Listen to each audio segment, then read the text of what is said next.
Mais pour 18 supporters sénégalais, le voyage de retour n'a tout simplement jamais eu lieu. C'est ça, et ça fait un moment. Un long moment, oui.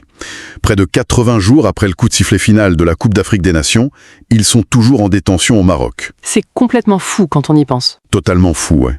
L'effervescence d'une finale continentale s'est figée pour se transformer en un espèce de vide juridique qui s'éternise. Et du coup, notre mission aujourd'hui, dans cette analyse approfondie de nos sources, c'est de comprendre ce basculement. C'est vraiment le cœur du problème. Comment est-ce qu'on passe de la ferveur des gradins au couloir silencieux et opaque de la haute diplomatie internationale? C'est toute l'ambiguïté de ces grands événements, en fait. On a souvent tendance à percevoir le sport de haut niveau comme une bulle intouchable. Un peu comme un monde à part, avec ses propres règles. Voilà, un espace avec ses propres lois, ses arbitres, sa propre temporalité. Mais ce que cette situation nous montre avec une clarté brutale, c'est que cette bulle, elle est extrêmement fragile. Elle éclate assez vite face au monde réel. Absolument. Lorsqu'elle éclate au contact de la réalité territoriale et surtout du droit pénal d'un pays hôte, les règles du jeu changent instantanément. On n'est plus du tout sur le terrain de foot là. Non, plus du tout. Nous ne sommes plus face à un problème d'organisation sportive, on est face à un cas très complexe de gestion de crise qui implique des États souverains, des juridictions nationales et la responsabilité d'une institution transnationale. Du coup, il faut d'abord poser l'échelle temporelle de cette histoire, parce que c'est vraiment le point central rapporté par nos documents. Ouais, le temps qui passe, c'est le grand enjeu. On parle quand même de 18 personnes arrêtées directement dans l'enceinte du stade au Maroc. Et le chiffre qui donne le vertige, et qui revient sans arrêt pour justifier les vives inquiétudes en ce moment, c'est cette durée. Près de 80 jours. Près de 80 jours, c'est immense. Imagine, tu vas à un grand événement à l'étranger, une finale ou je sais pas, un immense concert, la lumière s'éteint, mais tu rentres pas chez toi. Tu te retrouves avec près de 3 mois de vide juridique. C'est un cauchemar absolu. Dans le monde de l'actualité sportive qui va à 100 à l'heure, 80 jours c'est une éternité. Mais carrément, dans un monde normal, une arrestation dans un stall pour un débordement, ça se règle en quelques heures, non? Ou quelques jours avec une expulsion au pire. En général, oui, c'est de l'administratif rapide. C'est pour ça que cette durée de 80 jours est vraiment l'anomalie qui a forcé cette affaire à sortir de l'ombre. Comment on arrive à un tel enlisement, du coup? Eh bien, pour comprendre la mécanique d'une telle détention, il faut observer comment se déroulent les crises internationales impliquant des citoyens ordinaires. Au tout début, il y a une période de latence. Une sorte d'attente naïve? C'est un peu ça. Les premiers jours, tout le monde, les familles, les supporters, peut-être même les autorités consulaires, pensent qu'il s'agit d'un simple imbroglio administratif. On se dit que la machine judiciaire va faire le tri et puis voilà. Exactement, c'est la phase de l'espoir procédural. Mais quand on dépasse le premier mois, puis le deuxième, la réalité carcérale s'installe. Le silence administratif devient en fait une réponse en soi. Mais justement, pourquoi ce silence dure-t-il si longtemps avant que la pression ne devienne publique? On pourrait imaginer que dès le 10e jour, les familles auraient fait un scandale planétaire, quoi. Parce qu'au début, la consigne implicite dans ce genre de situation à l'étranger, c'est souvent de ne pas faire de vagues. Pour pas braquer les autorités locales? Tout à fait.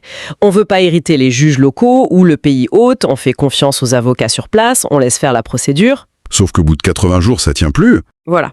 À l'approche de la barre des 80 jours, cette stratégie de la discrétion, elle s'effondre face à l'angoisse. Les vives inquiétudes mentionnées dans nos sources traduisent vraiment ce point de bascule.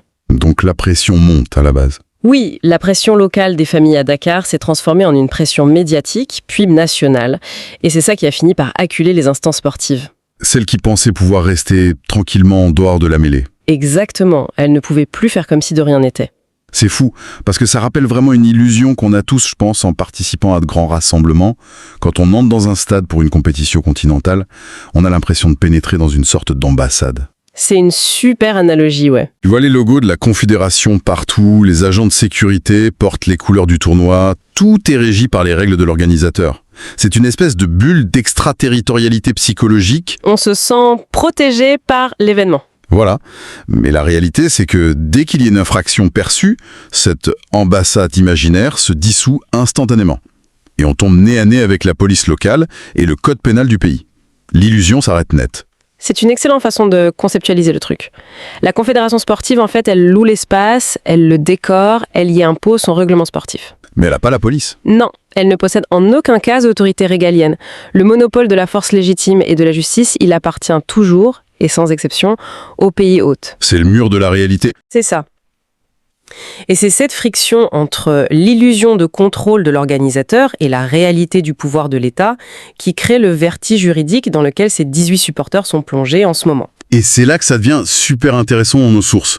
Ce qui est captivant, c'est la réaction de l'organisation face à l'éclatement de cette bulle. Ah oui, la fameuse conférence de presse. Ouais, ce mercredi à Dakar, Patrice Motsepe, le président de la Confédération africaine de football, donc la CAF, était face aux journalistes. Et la logique de l'entreprise voudrait qu'il se dédouane totalement, non ? En général, oui, c'est le manuel de base de la com de crise. Qu'ils disent un truc du genre « c'est dramatique, mais le maintien de l'ordre public incombe aux autorités marocaines, nous on gère que le ballon ». C'est ce qu'on entend d'habitude. Or, là, il fait exactement l'inverse. Il qualifie l'interpellation des journalistes de légitime. Et il va jusqu'à déclarer, je cite, « Ces personnes ont été arrêtées dans un stade, dans une compétition que nous avons organisée. C'est donc aussi notre responsabilité. » C'est un aveu rarissime. Vraiment. Mais complètement. D'habitude, les instances fuient ce genre de déclaration. C'est un moment de communication de crise tout à fait inhabituel dans le milieu du sport mondialisé, où la norme, c'est plutôt la dilution des responsabilités. On se renvoie la balle, quoi. Voilà. En assumant publiquement cette responsabilité, Patrice Motsepe fait un choix stratégique lourd de conséquences. L'utilisation du terme « légitime » pour qualifier la question de la presse, elle n'est pas anodine du tout. C'est pour calmer le jeu. En grande partie. Elle sert à valider l'émotion et la colère qui montent au Sénégal. C'est un mécanisme pour absorber le choc. Une façon de dire « on vous écoute ». Exactement. En disant « nous vous entendons et vous avez raison de nous questionner », il tente d'éviter que la CAF ne soit perçue comme un antagoniste froid, déconnecté des réalités humaines. Alors attends, soyons critiques un instant là-dessus. Est-ce que ce n'est pas tout simplement un exercice de cynisme relationnel? Genre une pure manœuvre de relations publiques? C'est la question qu'on peut se causer, oui. Il admet une responsabilité juste pour sauver la réputation de son tournoi, pour protéger la marque Cannes. Mais au fond, ça lui coûte rien de prononcer cette phrase devant des micros. Alors, il y a indéniablement une dimension de protection de la marque, c'est évident. Le produit qu'une institution comme la CAF vend, c'est pas seulement des droits télévisés. C'est tout le package. C'est qu'une expérience globale, ouais. Si le message qui circule sur le continent, c'est que l'on peut se rendre à une finale organisée par la CAF, être arrêté dans leur tribune et disparaître dans un système carcéral pendant des mois. Sans que l'organisateur ne s'en soucie. Voilà. Si c'est ça le message, c'est l'essence même de l'événement qui est menacé. Qui voudra voyager pour les prochaines éditions? Plus personne, c'est clair. Donc oui, il y a un calcul. Mais il ne faut pas sous-estimer le risque de cette déclaration. Un risque juridique? Un risque institutionnel surtout. En prononçant les mots « c'est aussi notre responsabilité », il crée un précédent. Il s'attache volontairement à un boulet qu'il va devoir traîner jusqu'à la résolution de l'affaire. Ah ouais, je vois. Et cette reconnaissance de culpabilité crée immédiatement un nouveau problème logique pour lui. Une contradiction hyper frappante. Laquelle? Si le patron de l'organisation dit publiquement « c'est ma compétition, mon stade, ma responsabilité », l'étape logique et immédiate qui devrait suivre dans la tête des gens, c'est l'action. Ah oui, l'attente de résultats. On s'attend à voir ces 18 personnes libérées dans la foulée ou au moins dans un avion direct pour Dakar. Or, le 81e jour se lève et rien ne se passe. Toujours rien, non. Pourquoi ce blocage? Et c'est là, je crois, que le fameux mur de la souveraineté entre en jeu. Exactement. Et c'est ici que l'analyse des mécanismes de pouvoir devient vraiment cruciale. La phrase de Patrice Motsepe concernant le respect de la souveraineté du Sénégal et de celle du Maroc, c'est vraiment le point pivot de toute l'affaire. C'est-à-dire qu'il est coincé. Il admet une responsabilité morale, mais il confesse en même temps une impuissance légale totale. La réalité, c'est qu'une fois qu'une procédure pénale est enclenchée par un État souverain... Le sport n'existe plus. C'est ça. Les officiels du football, même les plus haut placés, perdent toute juridiction. Leurs laissez-passer diplomatiques sportifs n'ont aucune valeur devant un juge d'instruction ou un procureur de la République. Mais j'ai du mal à concevoir l'impuissance d'une organisation qui génère autant d'argent et d'influence, quoi. La CAF, tout comme la FIFA, dicte hyper souvent ses propres lois aux pays hôtes. C'est vrai, sur le plan organisationnel. Elles exigent des exemptions d'impôts, des couloirs de circulation réservés, des lois spéciales pour protéger leurs sponsors. Elles ont un pouvoir de pression énorme. Pourquoi elles ne peuvent pas simplement menacer de retirer l'organisation de futurs événements pour forcer la main du pays? C'est une super question. Et ça touche vraiment aux limites de ce qu'on appelle le soft power sportif. Oui, les confédérations ont un pouvoir de négociation colossal. Mais avant le tournoi, c'est ça, hein? Exactement, avant l'attribution et pendant la planification d'un tournoi. Elles peuvent exiger des modifications législatives temporaires.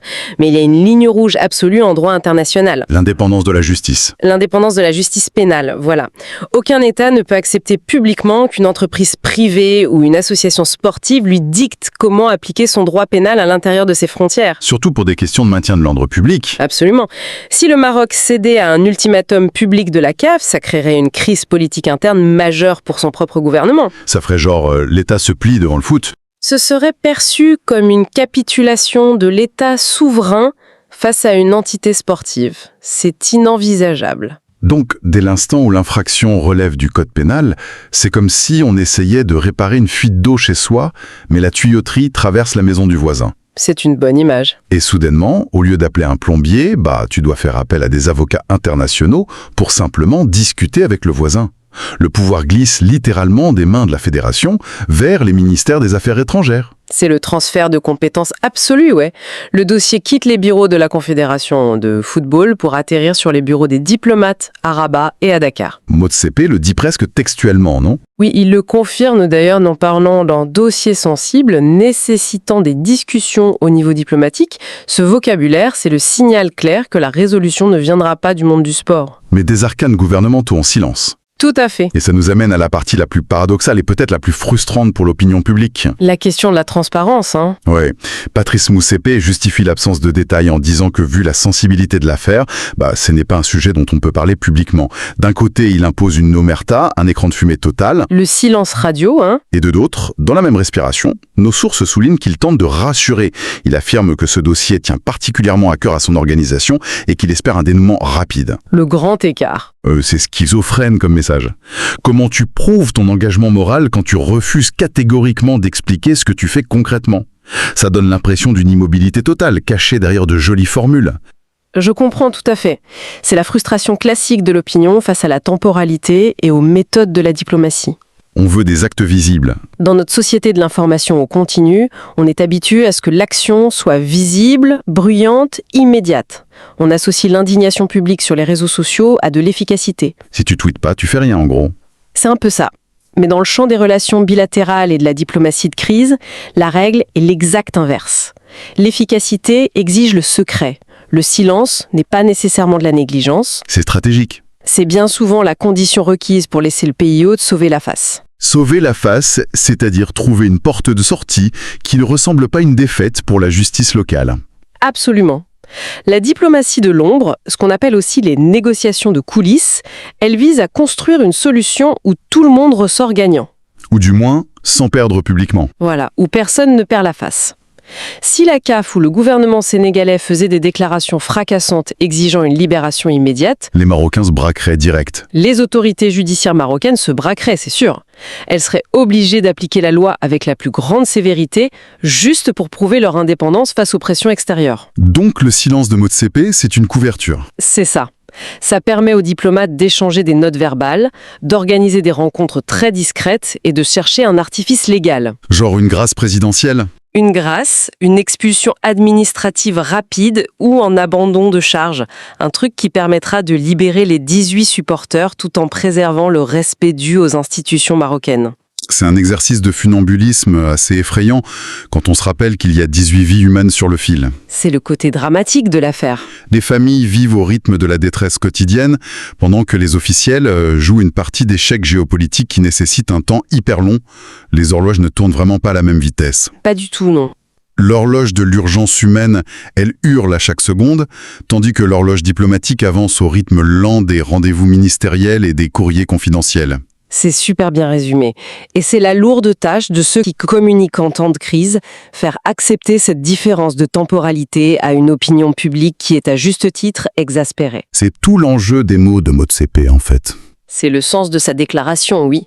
Il essaye de combler le fossé entre ces deux horloges en offrant sa propre crédibilité en garantie. En mettant son poids dans la balance. Voilà, en disant « ça nous tient à cœur », il demande de la patience, et en ajoutant, c'est diplomatique, il demande de la compréhension sur les moyens employés qui resteront invisibles jusqu'à la toute fin. C'est fascinant. Si on rassemble toutes les pièces de ce puzzle complexe qu'on vient d'analyser, la trajectoire de cette histoire, c'est une véritable leçon de choses. Une vraie étude de cas. On est parti d'un simple match de football, l'apogée d'une célébration sportive continentale. Puis, une arrestation dans les gradins nous a fait glisser dans un purgatoire de 80 jours. Et on a vu les conséquences institutionnelles. Ouais, on a vu comment cette anomalie temporelle a forcé l'onde des instances sportives les plus puissantes à admettre publiquement une responsabilité inédite, brisant le vieux dogme classique qui consiste à rejeter la faute sur la police locale. Ce qui est déjà une révolution en soi. Et finalement, on a démonté le mécanisme de cette contradiction où, malgré cet aveu de responsabilité, le pouvoir d'action se fracasse sur le mur intransigeant de la souveraineté nationale. Imposant ce fameux silence diplomatique. Un silence indispensable sur le papier, mais extrêmement difficile à vivre pour les familles dans l'attente. Cette affaire, c'est vraiment un rappel cinglant que l'industrie du sport ne flotte pas au-dessus du monde réel. C'est clair. Ces infrastructures, ces événements et ces spectateurs sont ancrés dans des territoires régis par des lois implacables. La capacité des organisations à gérer l'interface entre leurs produits de divertissement et les rigueurs du droit international, elle est aujourd'hui mise à l'épreuve de manière super spectaculaire. Ce qui laisse une interrogation fondamentale, une piste de réflexion qui mérite vraiment de rester en suspens bien après l'analyse de ces événements. Quelle est ta réflexion finale là-dessus ? Eh bien, si les grandes instances mondiales du sport commencent, sous la pression médiatique, à revendiquer la responsabilité de la sécurité et du devenir de leurs spectateurs, jusqu'où cette évolution institutionnelle peut-elle aller ? C'est la grande question pour l'avenir. Verra-t-on un jour une organisation sportive devenir tellement influente qu'elle exigera, dans ses cahiers des charges pour l'attribution des tournois, des garanties juridiques d'extraterritorialité pour ses supporters en cas d'infraction mineure ? Ouh, ça ce serait un bouleversement complet. Ou bien, l'État souverain restera-t-il, à jamais, la limite indépassable où le sport s'arrête et où la véritable autorité commence ? Ces dynamiques redéfiniront sans aucun doute les conditions mêmes d'organisation des futurs rassemblements mondiaux. Je suis convaincu qu'on n'a pas fini d'en entendre parler. Le spectacle sur le terrain n'est souvent que la vitrine d'enjeux beaucoup plus profonds. Il y a toujours des mécanismes cachés derrière l'actualité immédiate. Continuons à interroger les silences officiels et à décortiquer la complexité des événements qui nous entourent. À très bientôt pour une nouvelle plongée au cœur de l'information.